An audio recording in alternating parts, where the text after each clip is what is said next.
2014 National Speech and Debate Original Oratory Champion, Andrea Abel of Raywood High School, examining equality in America. I hate math. Oh, if you're like me and math doesn't come easy for you, then you completely understand my struggle. You know, I used to be pretty good at math. They used to call me the mathematician of the class, a mathematical genius. And then first grade was over. As kids, we often question how the difficult things that we learn in math will be applied into our everyday life.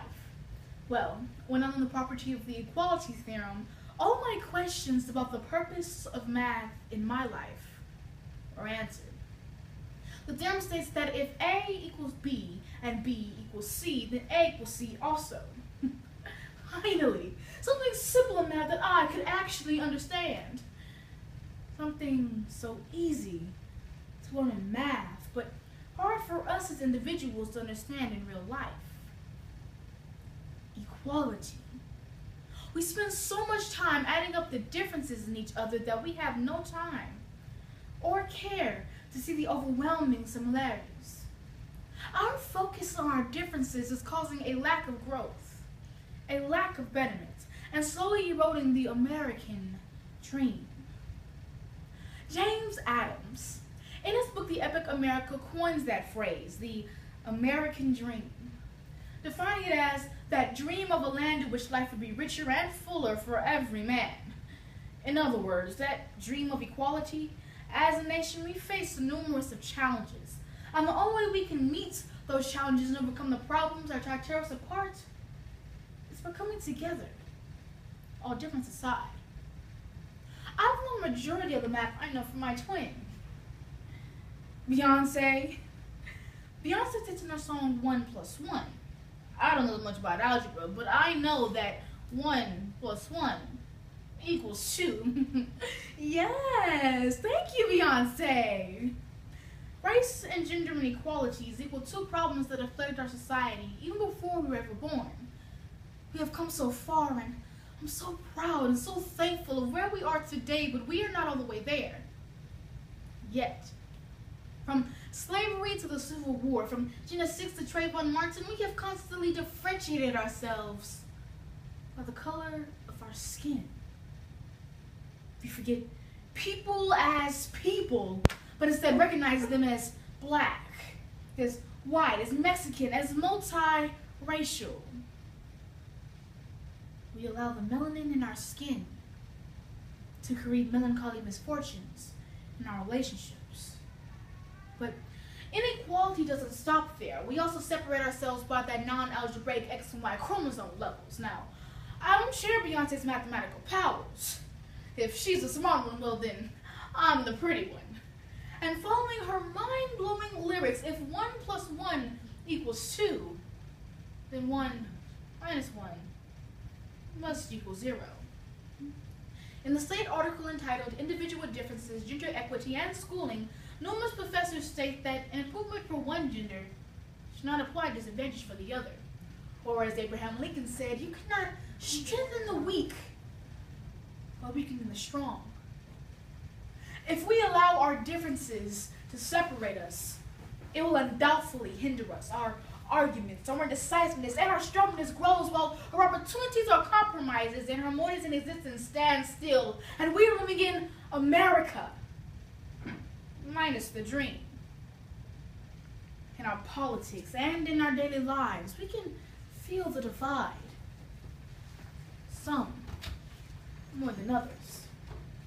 One of those people is a woman named Giannina Watsu, my mother. My mother came down from Cameroon, Africa at the young age of 21. After completing all of her schooling, including college, she still yearned for more. And so she decided that she wanted to be a pharmacist. For 6 years, my mother was a college student with 2 kids and no real sense of stability. I remember many nights when her diligent studying sometimes turned into exhausted crying. But it was all for her American dream, and when she graduated from her university and began working as a pharmacist, she said it to be one of the most biggest accomplishments of her life. She would greet her customers with this smile and a desire to help. But on some days, some people, she'd receive instant negativity in return, comments like, "You're black, I'm great. Is there a man we can hear I could talk to? I don't want the colored girl to help me." Rang in her ear so that her diligent studying turned into relentless working, and her exhausted cries turned to overwhelming sobs. She loves her job and works hard to this day, but it is not easy. It is not easy when someone sees your skin color and labels you incompetent, when someone acknowledges your gender and labels you incapable, when someone sees, hears, feels something about you that is not like them and labels you irrelevant. She believes in her American dream. But her dream has been tainted. The judging nature of some of her customers and their willingness to even try and work with her is like a subtraction of hope. So how do we add equality and understanding back into the equation to replenish the American dream? Well, I never thought I'd be saying this, but we have got to learn to embrace our mathematical side. First, we must make like long division and carry. You see, in long division, when one number doesn't divide perfectly into another number now, that does not mean that the problem is incapable of being solved. You simply take the remainder, or what's left over, and carry it to the top. And second, as our math teachers would always say, remember your formulas. The transitive property of equality states that if A equals B and B equals C, then A equals C also. So bear with me here, but if black equals people and people also equal white, then black equals white. And if men equal people and people also equal women, then men equal women. And if Beyonce equals people and people also equal me, then Beyonce equals me. You see, math simplifies all the complexities of our differences. Math states that no matter our race, our gender, our sexuality, our disability, our religious views, our socioeconomic status, that no matter what, we are all people. And if we are all human beings, therefore we are all equal. If we learn to embrace our mathematical side, we can most definitely replenish the American dream. No longer will people like my hardworking mother ever have to feel the subtractions of hope, but will begin to feel the additions of love and understanding. And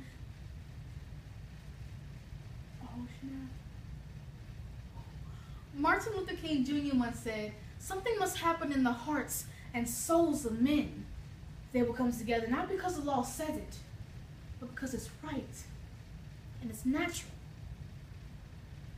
I know working with and being surrounded by people who are not like you can be a challenge, but over my extreme years of suffering due to math, I learned that the most challenging problems are the most rewarding to solve. We can create a nation where our differences does not affect our problem solving. We can live in a world where we can all work together towards a common denominator.